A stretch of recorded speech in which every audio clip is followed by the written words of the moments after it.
साथियों नमस्कार। कविता की पाठशाला में आप सभी का हार्दिक स्वागत है। आज एक ऐसे विषय को लेंगे जो युवाओं के लिए खास तौर पे बहुत ज्यादा चिंता का विषय भी है और असमंजस में भी रहते हैं, दुविधा में भी रहते हैं कि कैसे इससे पार पाया जाए। वो है मात्रा पतन। खासतौर पर गजलें कहने वाले लोग मात्रा कहाँ कहाँ गिराई जाती है यही नहीं पता होता। वो कई शब्दों की ऐसी मात्रा गिरा देते हैं कि मात्रा गणना करना बड़ा मुश्किल हो जाता है। आज मैं आपको बताता हूं कि मात्रा का पतन कहां कहां कैसे किया जा सकता है, और ये मैंने महसूस जो सीखा मैंने उसके आधार पे बता रहा हूं कि 5 प्रकार से मात्राओं का पतन हम कर सकते हैं। गजलों में इसका चलन ज्यादा है, हिंदी के दोहा हो चौपाई हो, इनमें मात्रा पतन कम है। मात्रा पतन एक छंद शास्त्र का गुण नहीं है या एक हिस्सा नहीं है। मात्रा पतन एक सामान्य सी छूट है जिसे हम ले लेते हैं अपने लिए, उसके लिए कि इसको हम अपनी बात को कैसे सीधे तरीके से कह सकते हैं। तो मात्रा पतन एक सामान्य छूट है और इसके अलावा कुछ नहीं। और मेरी अभी से हिदायत है कि मात्रा पतन करें तो कम से कम करें या बिल्कुल ना करें तो और भी अच्छा है। इसको आदत कभी ना बनाना अपनी। मात्रा पतन स्वाभाविक रूप से आ जाए तो चलेगा, लेकिन जानबूझ के करोगे तो वो नहीं चलेगा, क्योंकि उससे आपके भाव जो है खत्म हो जाएंगे, बात पूरी नहीं आ पाएगी और आप जो अच्छे जानकार हैं कविताओं के वो आपको पकड़ेंगे, आप आलोचना के पात्र बनेंगे। तो ये कभी नहीं करना। अब मात्रा पतन 5 प्रकार से होता है। तो मात्रा पतन 5 प्रकार से कैसे? पहला मैं आपको बताता हूं। कोई भी दीर्घ स्वर है उसको हम जब लघु स्वर में करते हैं वो लघु बन जाता है। दीर्घ को जब बोलते हैं ध्वनियों के हिसाब से तो वो लघु में काउंट हो जाता है। मात्रा पतन सीधा सीधा यही है कि दीर्घ स्वर को लघु स्वर में गिन लेना या उसको निभा लेना, वो मात्रा पतन कहलाता है। पहला प्रकार, अगर एक दीर्घ स्वर है, दीर्घ वर्ण है कोई, ठीक है, तो उसको लघु में हम इस्तेमाल कर सकते हैं। जैसे जो, वो, को, तो, मैं, है, भी, लो, ले, के इत्यादि।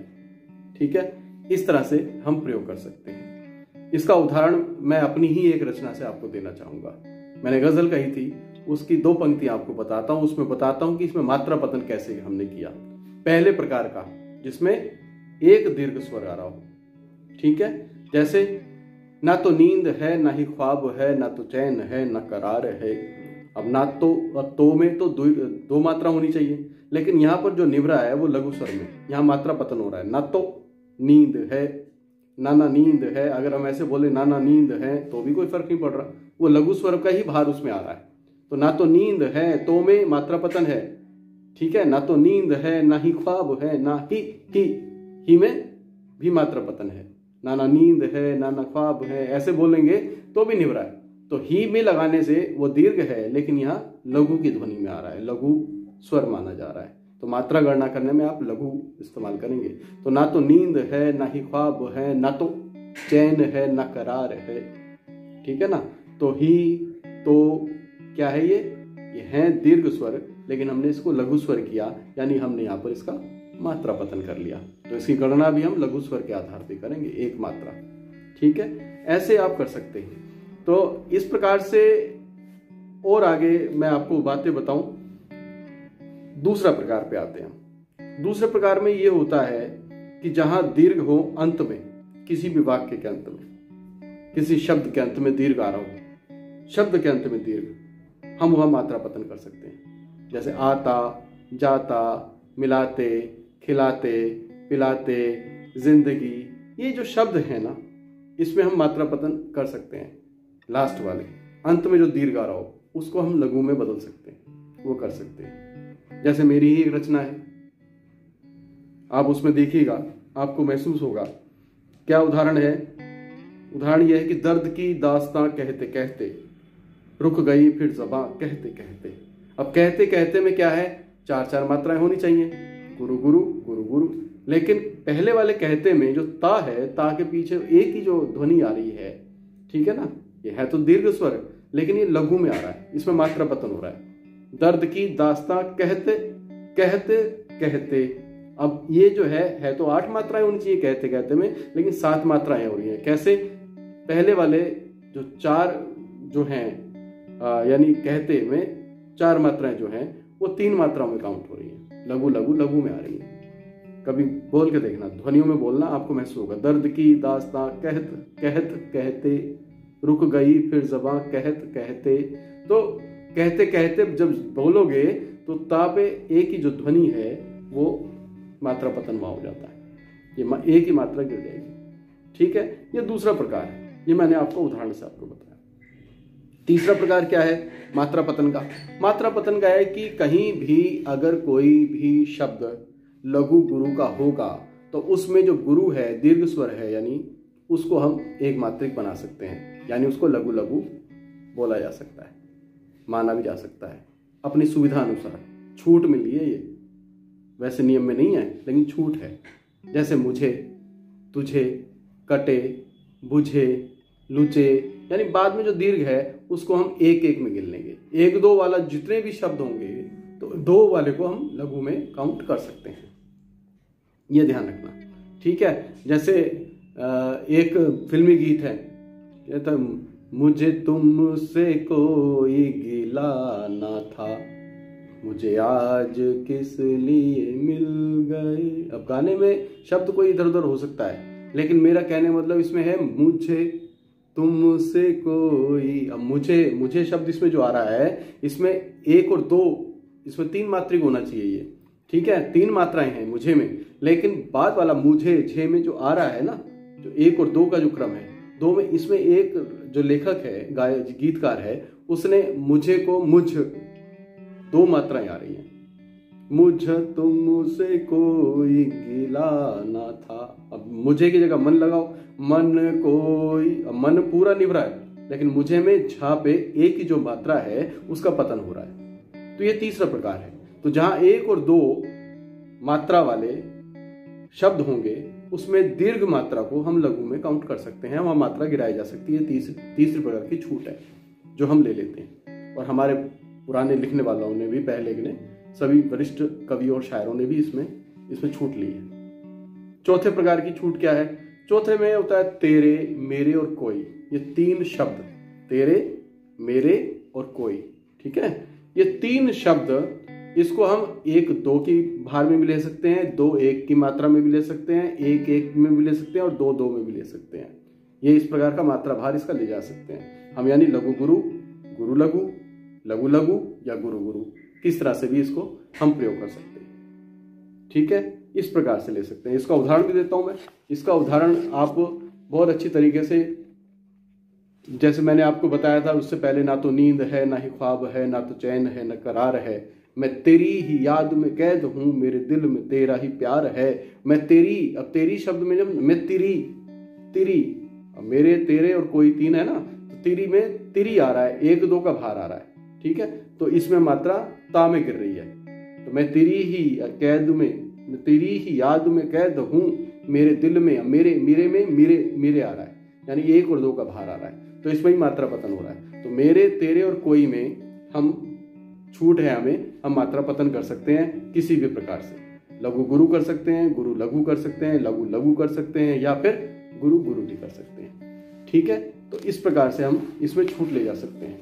तो ये एक और मैंने ये बताया। इस तरह से एक गाना भी है, मोहम्मद रफी ने गाया था एक फिल्म में, मैं तेरी नजर का सुरूर हूं। अब उसका धुन दूसरी थी, मैंने दूसरी बना दी इसकी, है ना। तो मैं तेरी नजर का सुरूर हूं, तुझे याद हो कि ना याद हो। तो तेरी में भी 1 और 2 मात्रा का भार निभ रहा है। तेरी शब्द में होना चाहिए गुरु गुरु, लेकिन मात्रा गिर रही है। शायर ने जो है मैं तेरी इस्तेमाल किया है, 1 और 2 का भार किया। तो मेरी, मेरे, मेरी, तेरे, तेरी, कोई, ये जो शब्द हैं इसमें हम मात्राओं को गिरा सकते हैं अपने हिसाब से। ठीक है, ये हो गया 4 प्रकार। 5वां प्रकार ऐसा होता है कि जैसे जाएगा, आएगा, पाएगा, खाएगा, गाएगा, जिसमें ए बीच में जो आ रहा है ना, शब्द बीच में जो वर्ण आ रहा है, ठीक है, उसमें हम दीर्घ है लेकिन उसको हम लघु बना लेते हैं, मान लेते हैं। ठीक है, तो ये भी आपको जो है समझना है। जैसे गाएगा को 2 दो दो का क्रम बनता है मात्रा भार, लेकिन हम 2-1-2 में इसको निभा सकते हैं। इसमें छूट हम ले सकते हैं। ये भी इस प्रकार का प्रयोग हुआ है। इसका उदाहरण देता हूं मैं आपको बहुत अच्छे तरीके से। मेरे गुरुदेव डॉक्टर कुंवर बेचैन ने ही इसमें जो है छूट ली है। उन्होंने एक अपनी रचना में, मैं आपको बताता हूँ। तो एक उनकी गज़ल है, वो बड़े मन से गाते भी हैं कि अपने मन में ही अचानक यूं सजल हो जाएंगे, क्या पता था आपसे मिलकर गज़ल हो जाएंगे। अब उन्होंने जाएंगे जाएंगे, ये जो समांत है यानी रदीफ, इसमें जाएंगे, ठीक है, इसमें है 3 गुरु, लेकिन उन्होंने 2-1-2 में लिया, क्योंकि जो हमारी बहर है गज़ल की उसमें 2-1-2 से अंत होता है, लेकिन इसमें इन्होंने 2-2-2 वाला शब्द प्रयोग किया, लेकिन मात्रा इसमें पतन हुई जाएंगे, ठीक है। तो ए में करने से वो हुआ एक मात्रिक, इसको हम यहाँ भी मात्रा पतन कर सकते हैं। यह भी इस प्रकार की छूट है, ठीक है। तो ये सामान्य छूट है। इसे सामान्य छूट में ना इसमें गुण होता है ना कोई दोष होता है। गुण नहीं है कि आपने इसको तरह प्रयोग किया तो लोग कहेंगे बहुत अच्छा काम किया, लेकिन दोष भी नहीं है, कोई ये नहीं कहा क्यों किया, ठीक है। तो मात्रा पतन 5 प्रकार से हम कर सकते हैं। ये मैंने आपको उदाहरण के साथ बताया है। अब इसको आप प्रयोग कीजिएगा और इस्तेमाल कीजिएगा अपने उसमें लेखनी में और गज़लों में खास तौर पर, ठीक है। बाकी और छंदों में प्रयोग मत करना, मात्रा पतन कम से कम होने चाहिए, और ना हो तो बहुत ही बढ़िया। मैंने आपको बताया, इसको अपनी आदत मत बनाना। ये सामान्य प्रक्रिया, सामान्य छूट है। ये कोई नियम नहीं है कि आप मात्रा पतन करें ही करें, नहीं करें, कोशिश करें कि ना हो, लेकिन हो तो 5 प्रकार से हम मात्रा पतन कर सकते हैं। और किसी शब्द में हम मात्रा पतन नहीं कर सकते। मुखड़ा हो किसी रचना का आपका, या कोई तुकांत हो, या फिर कोई युगम, युगम माने 2 शब्दों से या 2 वर्णों से बनने वाले, 2 शब्दों से बनने वाला एक शब्द, उसमें हम मात्रा पतन ले सकते हैं छूट। और किसी में हम छूट नहीं ले सकते, किसी भी शब्द में छूट नहीं ले सकते। आप सोचोगे कोई शब्द है उसको हम गिरा दें, मिलान का मिलन कर दें, कभी नहीं, मिलान ही काउंट होगा। तो 5 प्रकार की छूट है। 5 प्रकार की छूट कैसे लेनी है ये मैंने आपको बताया है उदाहरण के साथ। इससे अभ्यास में लाइएगा तो समझ आएगा।